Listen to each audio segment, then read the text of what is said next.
Video को like, subscribe और share. Hello friends, मैं जीनियस कॉमर्स क्लासेस से डॉक्टर आलोक श्रीवास्तव आज एक नई वीडियो के साथ आप लोगों के बीच में हूँ। आज का हमारा टॉपिक होगा इश्यू ऑफ शेयर।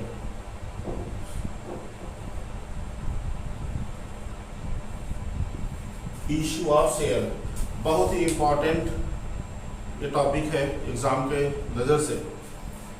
आज हम इस पर चर्चा करेंगे और मेरा ये पूरा प्रयास रहेगा कि इस वीडियो में शेयर को लेकर के जो भी आपके डाउट्स हैं वो सारे डाउट्स बिल्कुल क्लियर कर दूं। आइए वीडियो को शुरू करते हैं। सबसे पहले ये देखते हैं कि शेयर क्या है, इसको समझने का प्रयास करते हैं।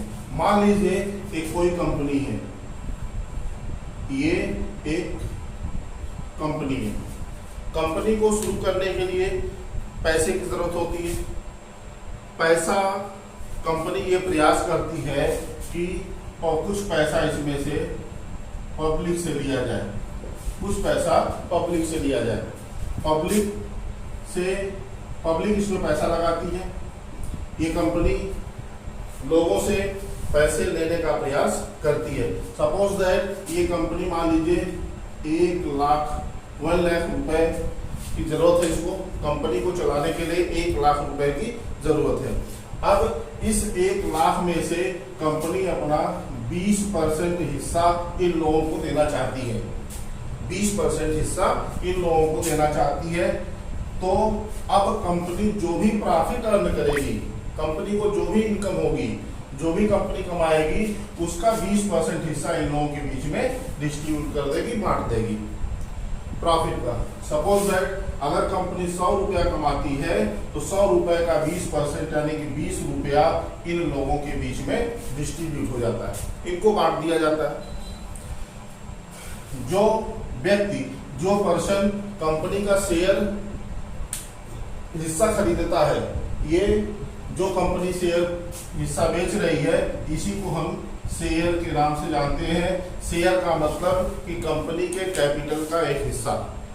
कंपनी जो भी कैपिटल में अपना बिजनेस करना चाहती है, उस कैपिटल का, उस पूंजी का एक हिस्सा जो लोगों के पास है, पब्लिक के पास है, वो शेयर कहलाता है।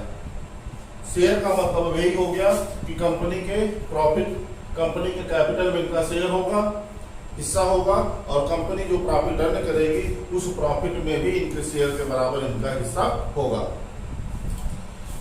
जो व्यक्ति, जो इंडिविजुअल कंपनी के हिस्से को यानी शेयर को खरीदते हैं, उस पर्सन को हम शेयर होल्डर के नाम से जानते हैं। ये कंपनी के शेयर होल्डर होते हैं, जिनको कंपनी का ओनर भी कहा जाता है। जिनको कंपनी का ओनर भी कहा जाता है, ये कंपनी के शेयर होल्डर्स होते हैं। अब बात करते हैं शेयर की।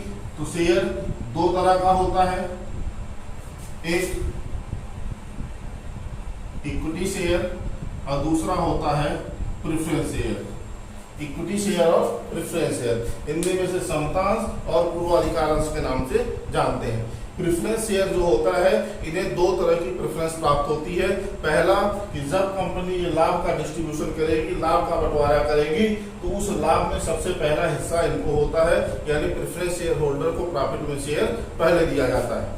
दूसरा प्रेफरेंस इनका ये होता है कि इन फ्यूचर जब कंपनी कभी बंद होगी, बाइंड अप होगी, कंपनी का समापन होगा, तो कंपनी जिन लोगों से ये पैसा ली थी, इनका पैसा इनको वापस करती है। पैसा वही लिया था तो वापस करना पड़ेगा।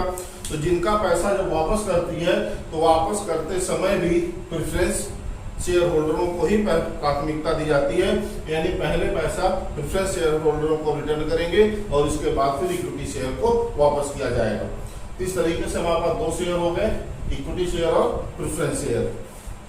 फिर इधर आते हैं, कंपनी पब्लिक से जो पैसा प्राप्त करती है, जो पैसा इनको मिलता है, ये कहा जाता है शेयर कैपिटल। कंपनी से, कंपनी को लोगों के द्वारा, पब्लिक से जो पैसा हिस्से के रूप में प्राप्त होता है, वो शेयर कैपिटल के नाम से जाना जाता है। शेयर कैपिटल कहा जाता है अंश पूंजी। अब शेयर कैपिटल की अगर बात करी जाए तो शेयर कैपिटल भी तीन तरह का होता है। एक तो होता है ऑथराइज्ड शेयर कैपिटल, दूसरा होता है इश्यूड शेयर कैपिटल और तीसरा होता है सब्सक्राइब्ड शेयर कैपिटल। तीन तरह के शेयर कैपिटल, शेयर दो तरह के, शेयर कैपिटल तीन तरह के। तीन तरह के शेयर कैपिटल हो गए, एक authorised share capital, issued share capital और सब्सक्राइब्ड शेयर कैपिटल। अब इनके बारे में समझते हैं। ऑथराइज्ड शेयर कैपिटल क्या है? ऑथराइज्ड शेयर कैपिटल का मतलब होता है कि जब कंपनी का निर्माण होता है, जब कंपनी की शुरुआत होती है, तो उस समय एक आर्टिकल बनता है, एक लेख बनता है जिसको मेमोरेंडम ऑफ एसोसिएशन के नाम से जानते हैं, MOA। पिछली कक्षा मैंने 11th में आपने बिजनेस स्टडी में पढ़ा होगा MOA के बारे में। ये हर कंपनी के लिए कंपलसरी होता है, सभी कंपनी को इसे बनाना जरूरी होता है। अब अगर MOA की बात करी जाए तो MOA जो होता है ये अनिवार्यतः सभी कंपनियों के लिए जरूरी होता है। इसमें कई सारी चीजें लिखी होती हैं, जैसे कंपनी की रजिस्टर्ड ऑफिस, कंपनी का रजिस्टर्ड कैपिटल, कंपनी का नाम, इस तरह के तमाम चीजों का जिक्र इसमें होता है। तो इसमें जो रजिस्टर्ड कैपिटल लिखा गया है वही रजिस्टर्ड कैपिटल कंपनी का ऑथराइज्ड कैपिटल होता है। रजिस्टर्ड कैपिटल का मतलब कि वह कैपिटल जो कंपनी अपने होल लाइफ में अर्न करेगी, यानी पूरे जीवन काल में कंपनी जितने कैपिटल में अपना बिजनेस करेगी उस कैपिटल को हम रजिस्टर्ड कैपिटल या ऑथराइज्ड कैपिटल कहते हैं। जैसे अभी हमने यहाँ कहा कि 1 लाख रुपए में कंपनी व्यवसाय करना चाहती है, तो कंपनी का MOA में अगर रजिस्टर्ड कैपिटल 1 लाख है तो 1 लाख जो है ये कंपनी का ऑथराइज्ड कैपिटल होगा। अब कंपनी क्या करती है कि इसको सुविधा के लिए, अब चूंकि इसको पब्लिक से लेना है, ये शेयर क्या करना है, पब्लिक से लेना है, तो पब्लिक क्या 1 लाख रुपए अगर किसी एक पर्सन से मांगा जाए उसे देने में प्रॉब्लम होगी, तो कंपनी क्या करती है इसके छोटे छोटे भाग बना देती है, जैसे 10 रुपए के या 100 रुपए के, इस तरीके से छोटे छोटे भाग बना देती है। तो अगर मान लेते हैं कि कंपनी जो है अपना कैपिटल का एक हिस्सा 10 रुपए का रखती है, कंपनी के कैपिटल का एक हिस्सा 10 रुपए का है, तो कुल कितना हिस्सा हो जाएगा 10,000। तो ये 10,000 शेयर बने, ईच 10 रुपीज, यानी 10,000 शेयर ईच 10 रुपीज, यानी कैपिटल का प्राइस कैपिटल हो गया 10,000 शेयर और एक शेयर 10 रुपए का, कुल मिलाकर के 1 लाख। अब कंपनी क्या करती है इस ऑथराइज्ड कैपिटल से कुछ हिस्सा, इसका कुछ भाग लोगों के बीच में बेचने के लिए जाती है, लोगों को इनवाइट करती है, पब्लिक को इनवाइट करती है कि आप हमारे कंपनी का शेयर खरीदिए। उसके लिए प्रोसेस होता है कि कंपनी अंशों मतलब शेयर को इशू करने के लिए प्रोस्पेक्टस जारी करती है, और उस प्रोस्पेक्टस में कंपनी का पूरा डिटेल्स होता है और कितना शेयर कंपनी इशू करना चाहती है ये भी उस प्रोस्पेक्टस में लिखा होता है। सपोज दैट कि कंपनी के पास 10,000 शेयर है, 10,000 शेयर में से कंपनी 5,000 शेयर पब्लिक में इशू करना चाहती है, बेचना चाहती है। अब 5,000 शेयर अगर बेच रही है तो इसको हम लिखेंगे 5,000 शेयर ईच ₹10, यानी 5,000 शेयर 10 रुपए वाले, यानी कुल मिलाकर के लोगों से कितना लेना है 50,000 रुपए कंपनी लेना चाहती है। अब ये वो शेयर है जो कंपनी बेचना चाहती है, इशू करना चाहती है। अब जरूरी ये नहीं है कि जितना शेयर कंपनी बेचना चाहती है, जितना इशू करना चाहती है, वो सारे के सारे शेयर लोगों के द्वारा खरीद लिए जाए, सारे के सारे शेयर लोगों के द्वारा परचेस कर लिए जाए। अब ये भी हो सकता है कि पूरे 5,000 अगर वो बेचना चाहती है 5,000 भी बेच सकते हैं, उससे कम भी बेच सकते हैं, या उससे ज्यादा के लिए भी डिमांड आ सकती है, तीनों कंडीशन हो सकती है। तो जैसे इस तरीके से आप समझ लीजिए कि मेरे पास ये 5000 पेन की प्रतियां हैं, ये हमारे हाथ में मार्कर है, 5000 मार्कर हमारे पास है और मैं ये 5000 मार्कर मार्केट में बेचना चाहते हैं। तो जरूरी नहीं है कि पूरा का पूरा 5000 जो इसकी यूनिट्स है वो 5 के 5,000 यूनिट सेल हो जाए।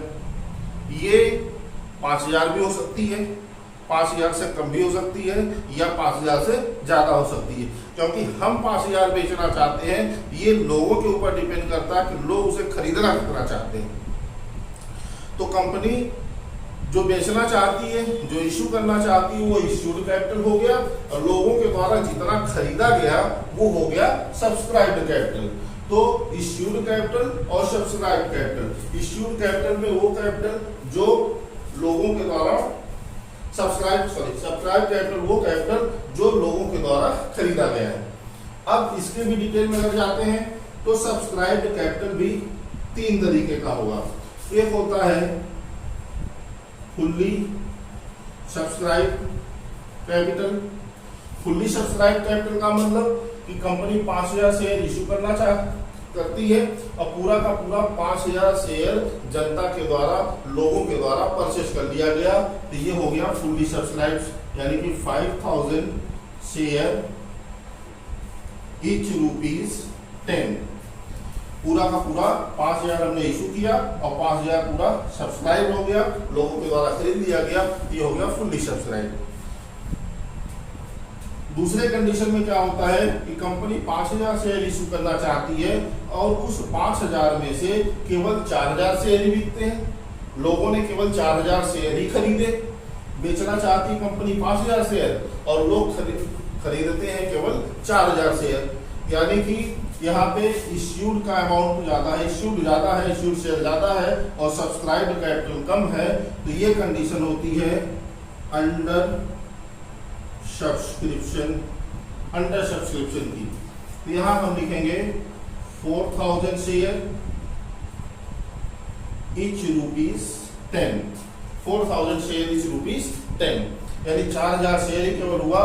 तो ये अंडर सब्सक्रिप्शन होगा। कंपनी बेचना चाहती थी 5000 और बिका 4000, तो ये अंडर सब्सक्रिप्शन है।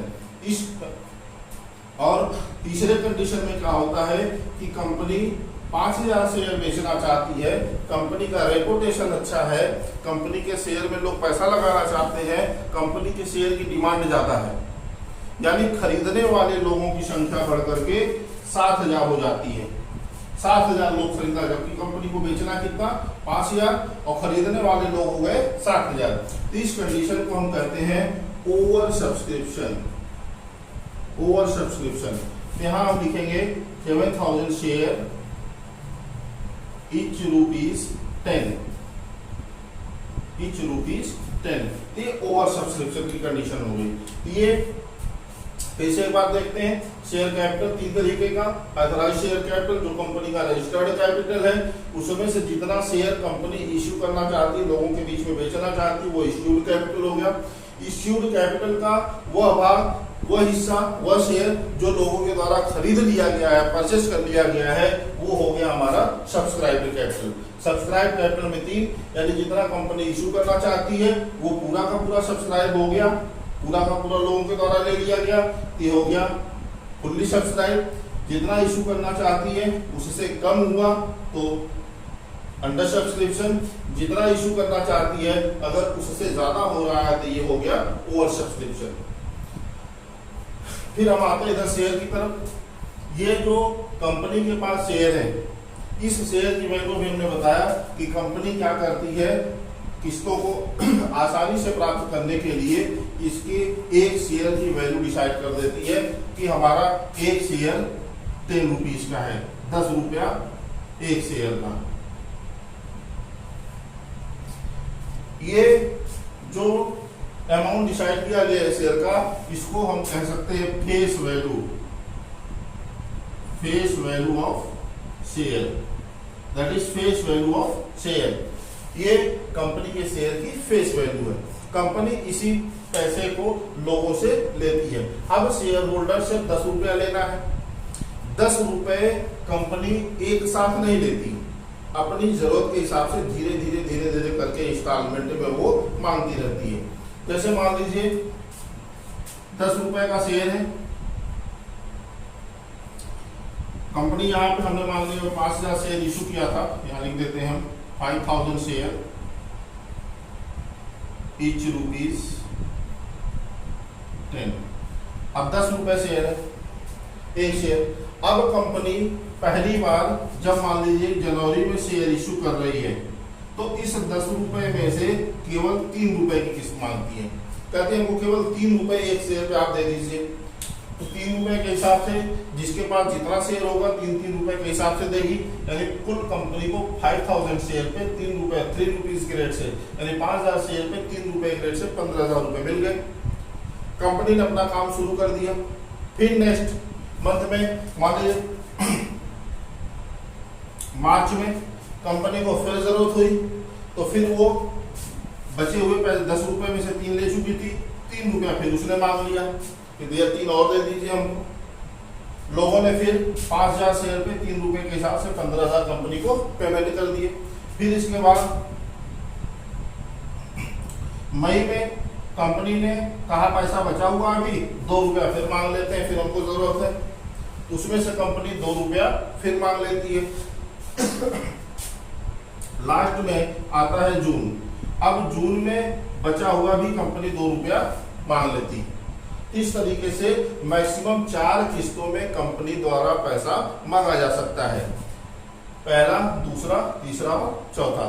इन किस्तों जो इंस्टॉलमेंट है, इस इंस्टॉलमेंट को हम अलग अलग नाम से जानते हैं। जैसे जो शेयर पे जो सबसे पहली कॉल की जाती है, जो सबसे पहला अमाउंट होता है, इसको हम कहते हैं एप्लीकेशन मनी, एप्लीकेशन मनी। दूसरा जो होता है ये होता है अलॉटमेंट मनी। तीसरा जो होता है और चौथा जो होता है ये कॉल का अमाउंट होता है। पहला तो हमेशा एप्लीकेशन होगा, दूसरा हमेशा अलॉटमेंट होगा, तीसरा और चौथा ये कॉल का होता है। अगर ये इसमें होता है कभी 2 होता है, कभी 1 ही होता है। अगर 2 दिया हुआ है तो हम इसको अलग अलग लिखेंगे। ये हो जाएगा हमारा फर्स्ट कॉल मनी और ये हो जाएगा फाइनल कॉल मनी। और अगर एक ही है तो उसको हम फाइनल कॉल मनी लिखेंगे, यानी एप्लीकेशन, अलॉटमेंट और फाइनल कॉल। ठीक है, तो इस तरीके से कंपनी ये 10 रुपया एक साथ ना मांग करके अलग अलग इंस्टॉलमेंट में मांगती है। यानी कि पहले इंस्टॉलमेंट को जो मांगेगी कंपनी उसको हम एप्लीकेशन मनी कहते हैं, दूसरा इंस्टॉलमेंट जो मांगेगी उसको अलॉटमेंट मनी कहते हैं, तीसरा जो कहेगी मांगेगी उसको हम फर्स्ट कॉल और चौथे को फाइनल कॉल के नाम से जानते हैं। अब कंपनी ने जो भी पैसा यहाँ लोगों से प्राप्त मांगा है ये पूरा का पूरा कंपनी के पास कंपनी को मिल जाता है। कभी कभी ऐसा होता है जैसे कि ये हो गया, तो जितना अब ये 10 रुपए का था पूरा का पूरा कंपनी ने 10 रुपए की कॉल कर ली, तो ये fully subscribe and called up हो गया। इसको हम एक और कहते हैं called up, called up capital. ये हो गया कॉल्ड अप। कॉल्ड अप का मतलब जितना कंपनी के द्वारा कॉल किया गया है। कभी कभी ऐसा होता है कि 10 रुपए के शेयर में कंपनी यहाँ तक ही केवल कॉल करती है, यानी एप्लीकेशन का लेती है, अलॉटमेंट का लेती है, फर्स्ट कॉल का लेती है।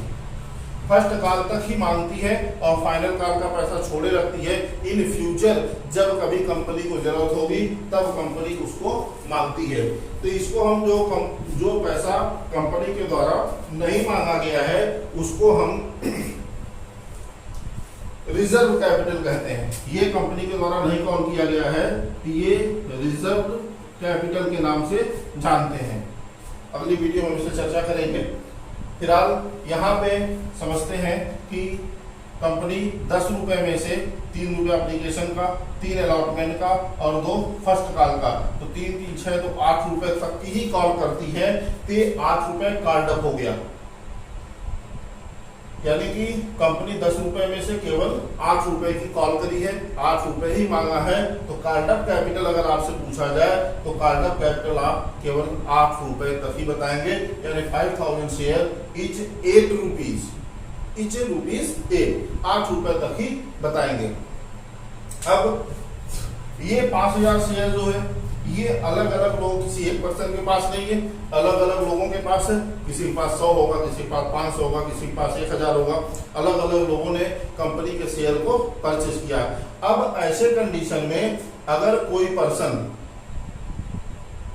मतलब अगर सारे लोग पूरा का पूरा पेमेंट कंपनी को कर देते हैं, यानी कि जिसके पास जितना शेयर है उतने शेयर का पेमेंट कंपनी के पास हर साल पे कर देते हैं, तो वो कंपनी के पास पैसा प्राप्त होता है, जिसको हम कहते हैं पेड अप कैपिटल।